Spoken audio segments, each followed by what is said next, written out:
पप्पू बहुत लंबी यात्रा करके आया। पत्नी बोली, कैसा रहा सफर? पप्पू बोला, थकान बहुत है, रात भर मैं सो नहीं पाया, ऊपर की सीट मिली थी, हवा ही नहीं आ रही थी। पत्नी बोली, तो किसी से सीट एक्सचेंज कर लेना था। पप्पू बोला, अब तुम मुझे मत समझा, जब नीचे की दोनों सीट पर कोई आया ही नहीं तो किससे एक्सचेंज करता। हमारे पड़ोस में नई नई भाभी आई। आंटी कहने लगी, हमारी बहू गाय है गाय, हम भी मुंह दिखाई में कपिला पशु आहार दे आए। तब से आंटी नाराज है। बताओ, हम भाभी से मजाक भी नहीं कर सकते। घर जाते वक्त व्हाट्सएप देखते जा रहा था, बाजू वाला मकान में कब घुस गया पता ही नहीं पड़ा। और आश्चर्य की बात तो यह है कि उस घर की औरत ने चाय लाकर दिया। सीरियल के चक्कर में उनको भी पता नहीं पड़ा कि मैं गैर आदमी हूँ। चाय पीते समय उस औरत के पति घर पे आए और मुझे देखकर सॉरी गलत घर में आ गया बोलकर चले गए, क्योंकि वो भी फेसबुक देख रहा था। भूगोल पढ़ाने वाली एक मैडम बहुत दुबली पतली थी। उसकी पोस्टिंग एक गांव में हो गई। एक दिन वो क्लास में बच्चों से प्रश्न पूछ रही थी, बताओ बच्चों, धरती घूमती हुई क्यों नजर आती है? एक लड़के ने बताया, मैडम जी कुछ खा लिया करो, बिना खाए स्कूल आओगी तो धरती ऐसे ही घूमते नजर आएगी। सेठ नौकर से बोला, जरा देखना तो कितना टाइम हो रहा है। नौकर बोला, मुझे टाइम देखने नहीं आता।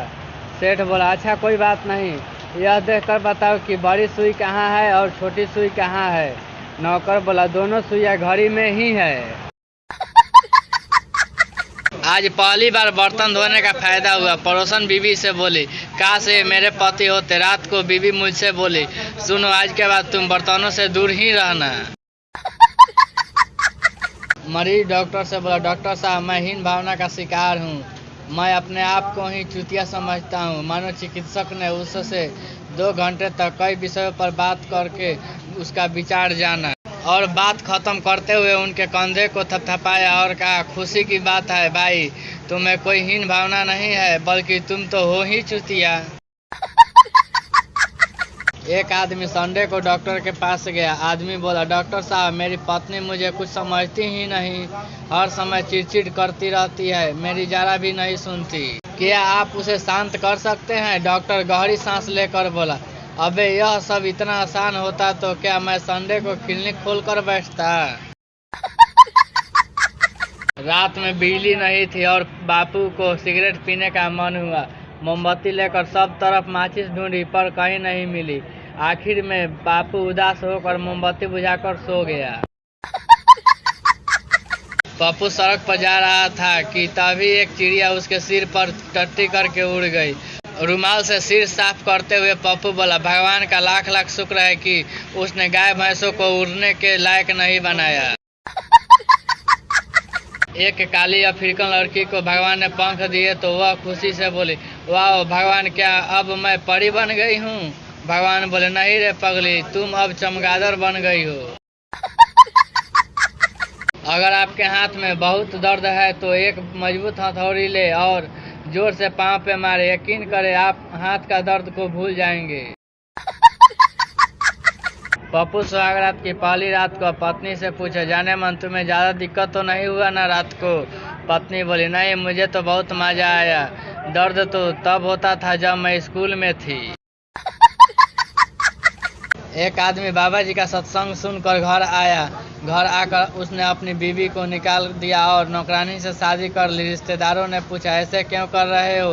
उसने जवाब दिया, बाबा जी ने कहा है कि माया को छोड़ दो और शांति के साथ रहो।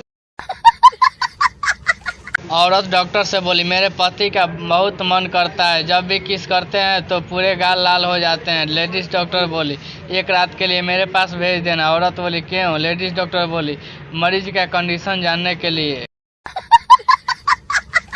हद हो गई यार, पूछना भी पाप है। आज सुबह एक बच्चे से ऐसे ही पूछ लिया, स्कूल जा रहे हो क्या? तो बच्चे ने बड़ी विनम्रता से जवाब दिया, तुम्हारे पापा स्कूल ड्रेस पहना कर तुम्हें हनीमून पर भेजता था क्या?